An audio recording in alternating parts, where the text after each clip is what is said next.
Hello, and welcome to this week's installment of the Attached playlist. Today I wanted to do one of my favorite songs. I've done some of my favorite songs, but this one is Weezer's Scorcho. I'm not sure how to pronounce it actually, but I kind of rewrote it. Songs that I really enjoy, sometimes I wish they were more meaningful, in that they're not just specific to a situation, but more universally applicable. For instance, this song, one of the first verses is, "Gosh darn you, half interracial person."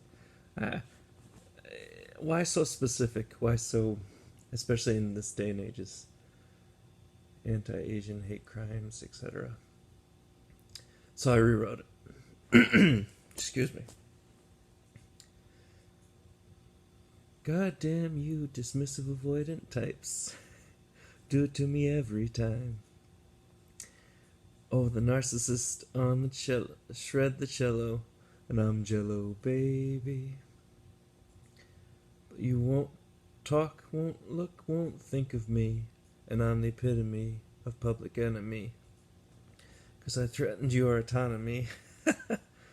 Why'd you go and discard me like that? Come down to the street and dance with me. I'm a lot like you, so please, hello, I'm here. I'm waiting. I think I'd be good for you, and you'd be good for me. So, in this rewrite, I kind of wanted to capture the two patterns I caught myself in. The narcissist. Because, ooh, isn't it nice when someone likes me? They value me. Ooh, they like these things about me. Or the dismissive avoidant, which, oh, why is she ignoring me? Why is she not, why, yeah, why is she attracted to me, but doesn't care that I'm not talking back? So it's just these funny little things. And then the cello, of course, my favorite instrument. The part that I probably like about the song most is the "I'm a lot like you, so please, hello, I'm here, I'm waiting. I think I'd be good for you and you'd be good for me." That whole pedestal action going on again, to some extent. But then also there's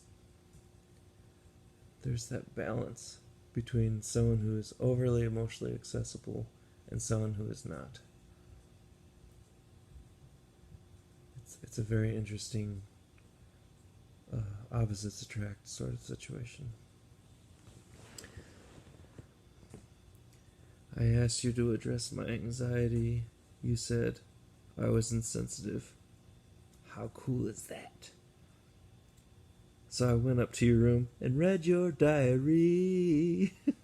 Talk about an invasion of privacy, violating boundaries, protest behaviors.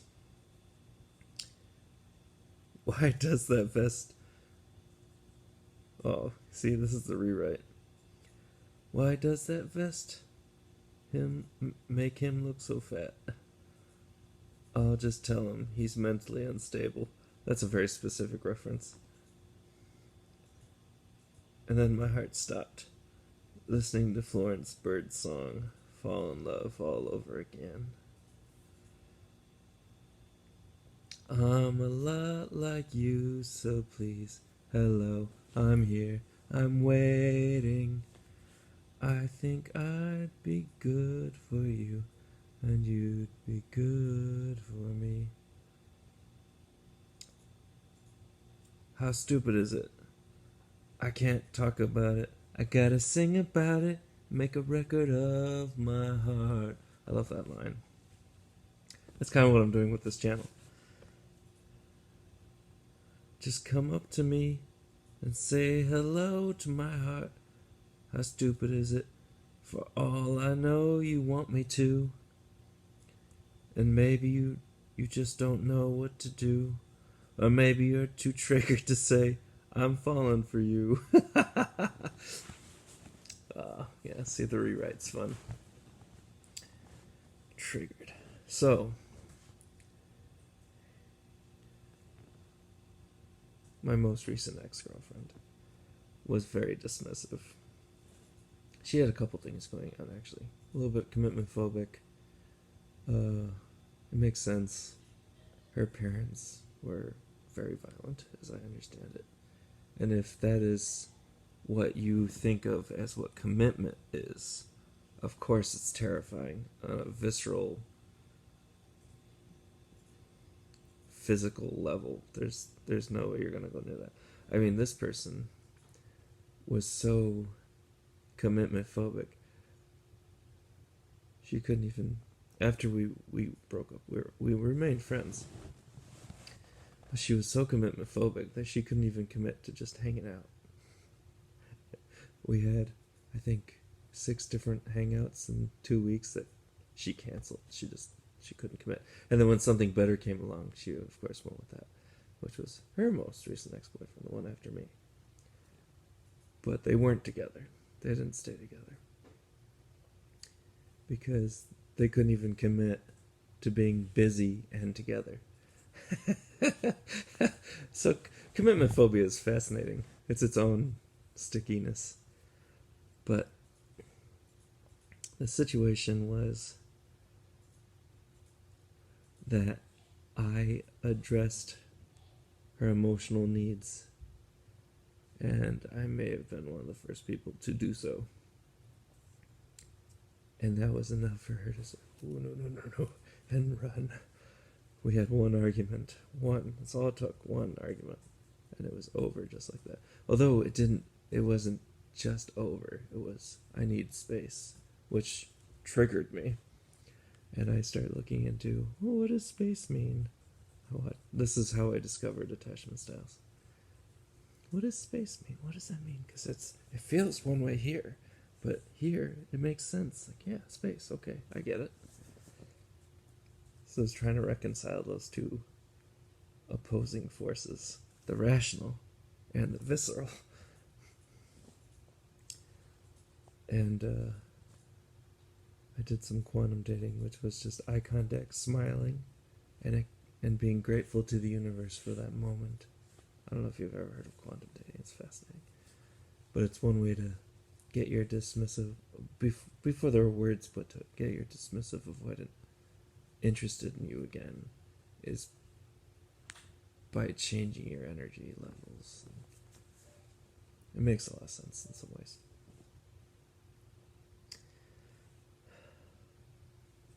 But just, where am I getting at here?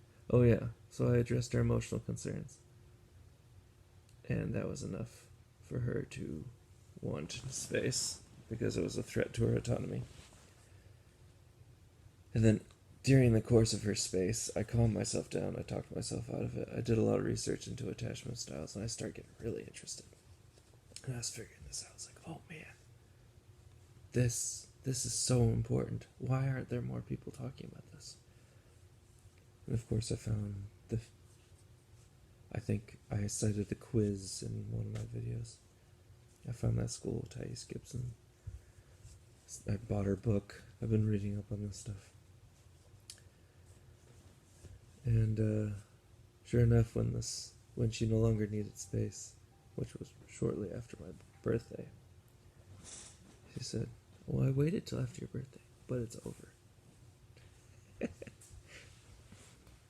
She didn't say it like that. I wish I could get myself,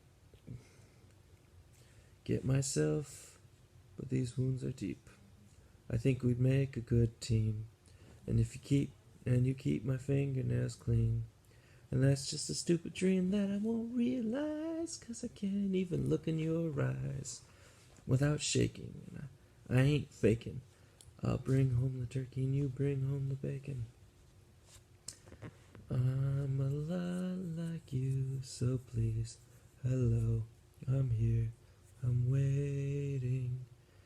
I think I'd be good for you. You'd be good for me. Now, I told her I think we could get through this because now we know what dismissive avoidant and what fearful avoidant are. And now that we know, we can navigate these waters. But it wasn't attractive enough. She had already perceived too many flaws in me, and I had made too many mistakes, protest behaviors, etc. So, we could have been good for each other, but I'm glad it didn't happen because I'm so much happier now. And actually, right after she broke up with me, I had probably one of the biggest poops of my life. And it was because I was holding on to it so much during this space. Yeah. Anyway, that's this week. Thanks for watching. Tell me what you think. Does it need a rewrite to be more universally applicable? Or does the racial stuff, is that important because it's the original work? I don't know. Comment down below. Thumb up. Subscribe. Thank you.